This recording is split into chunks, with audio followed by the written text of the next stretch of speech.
Imagine two parents who have been married for 50 years. One of them is starting to decline.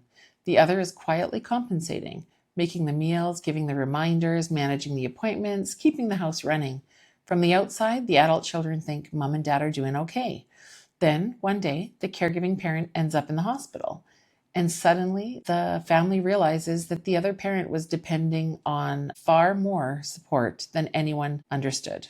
Now, they're not just dealing with care needs, they're dealing with grief, hospital discharge, urgent decisions, finances, siblings, and fear all at once. That is the crisis point, and it usually does not happen because nobody cared.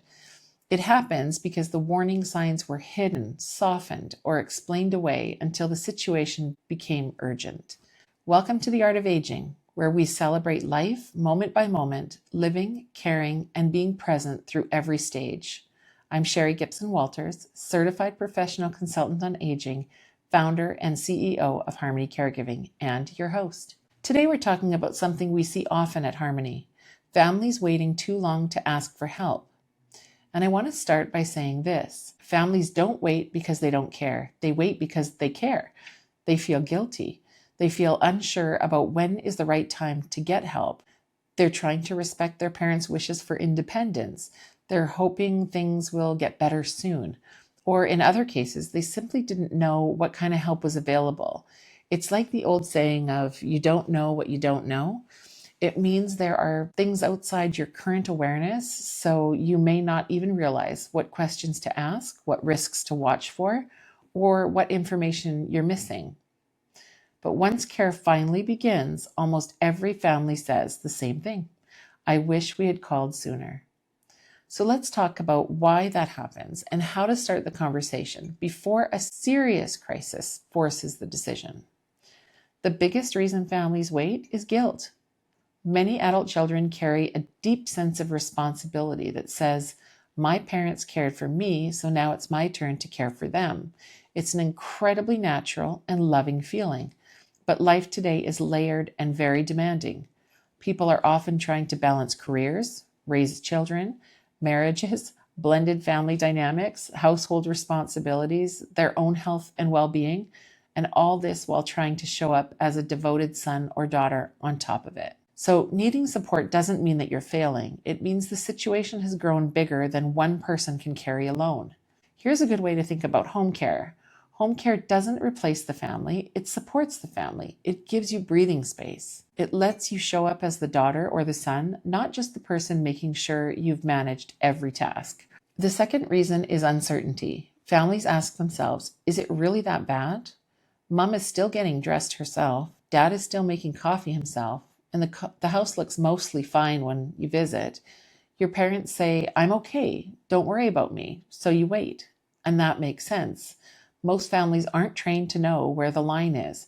They don't always know when forgetfulness becomes a safety concern, or when a messy fridge means meals are being missed, or when one parent is quietly doing everything behind the scenes. And that's because the change is gradual. And when change is gradual, it's easy to explain it away. But you don't need to wait until things are severe before asking questions. You don't need all the answers before you call. Sometimes the first step is just saying, here's what we're noticing. Can you help us understand whether this is something that we should plan for? The third reason, and this is the one that catches families off guard, is that older adults often hide how much they're struggling. Not with bad intentions. They definitely want to stay independent. They don't want to worry their children or feel like they're a burden. They're afraid that admitting they need help means losing control. So they keep going. They say, I'm fine. They rely on familiar routines and familiar stories that make things seem better than they are. In the world of aging and cognitive decline, there's something often referred to as masking. In simple terms, it means that a person may appear more capable than they truly are because they become very skilled at relying on familiar routines, habits, and social cues to hide the areas that are becoming more difficult for them. And remember the couple that I described at the start? That's why families often don't see the full picture until something happens: a fall, a hospital visit, a missed medication, a stove left on, or the loss of the spouse who's actually been holding everything together. There's one more reason why families wait, and it's family dynamics. One sibling says, Mom needs help, Another says, she seems fine to me. One is visiting every week and seeing the changes up close, and another is calling from a distance and hearing what they are hoping to hear. Everything is fine. When families disagree, the easiest thing to do is nothing. But doing nothing is still a decision. The needs continue, the stress continues, and the person doing most of the caregiving keeps getting more depleted. This is where a neutral conversation with someone outside the family can help. Not to force a decision, not to pressure anyone, just to ask the questions you don't know to ask yet. The neutral person can ask what's actually happening day to day. What is one person seeing that the others aren't? What would make life safer or easier? Most families don't actually need a big plan right away. They actually just need a starting point. Here's the reframe I encourage you to take with you. Care isn't only for the older adult. Care is also for the family. And this isn't just what we see at Harmony. The Canadian Institute for Health information tracks this. 45% of caregivers for seniors living with dementia show signs of distress, anger, depression, feeling unable to continue. That's nearly double the rate for caregivers of seniors with other conditions. And those caregivers are putting in an average of 26 hours a week, roughly a part-time job on top of everything else in their lives. So this isn't dramatic, it's the data.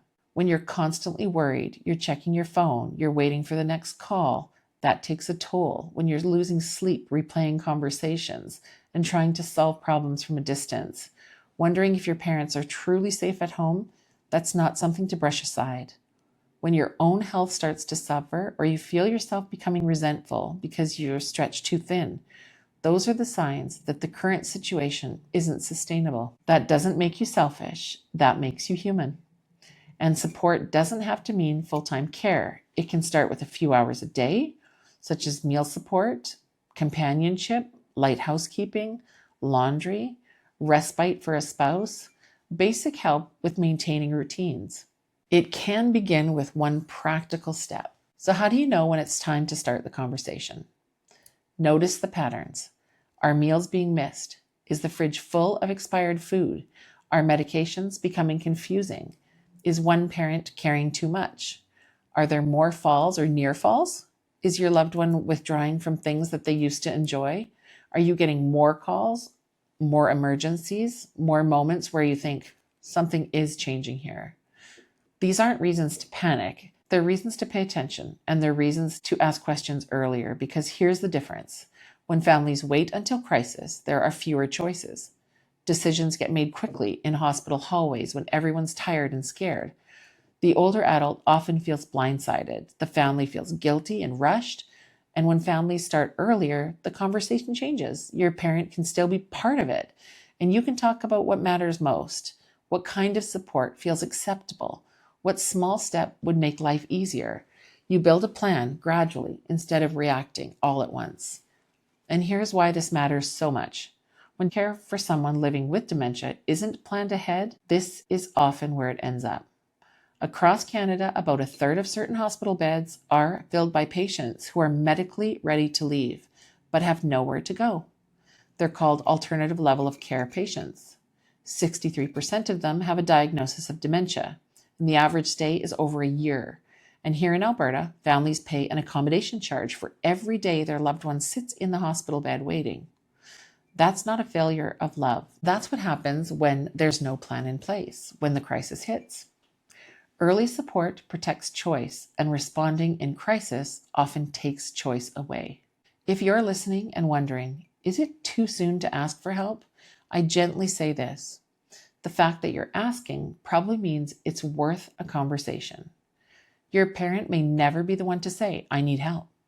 Things don't need to become urgent before you're allowed to explore your options.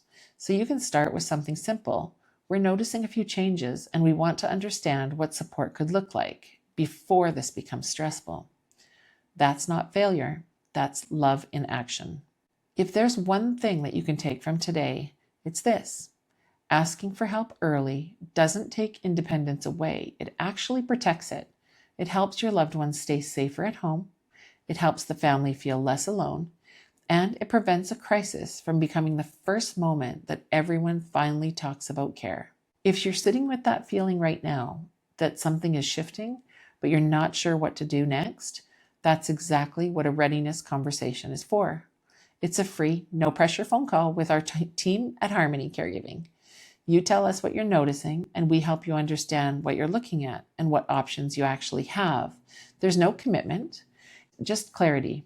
You can also book a complimentary consultation through our website or call our office directly. Thank you so much for joining me for The Art of Aging. If this episode resonated with you, please follow, please share, or leave a review. It helps other families find these conversations earlier. Until next time, seize the day and embrace the moment. Carpe diem.